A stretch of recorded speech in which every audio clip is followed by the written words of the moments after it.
యేసు ప్రేమ అంటే కేవలం మాటలు కాదు, ప్రాణాన్ని ఇచ్చే త్యాగం.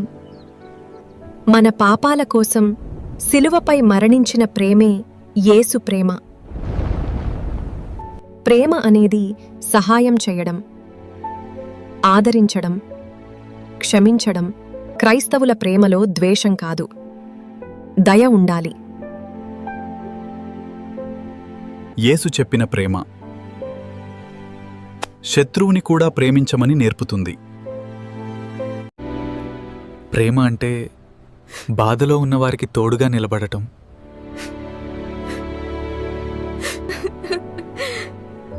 యేసు ప్రేమ చిన్నవారిని కూడా ఆశీర్వదిస్తుంది. ఈ లోకంలో నిజమైన ప్రేమ యేసుక్రీస్తులోనే ఉంది. దేవుని ప్రేమ మన గుండెల్ని మార్చగలదు. యేసు ప్రేమను పొందినవాడు అందర్నీ ప్రేమించగలడు. ఆ ప్రేమ నీ జీవితాన్ని కూడా మార్చుతుంది.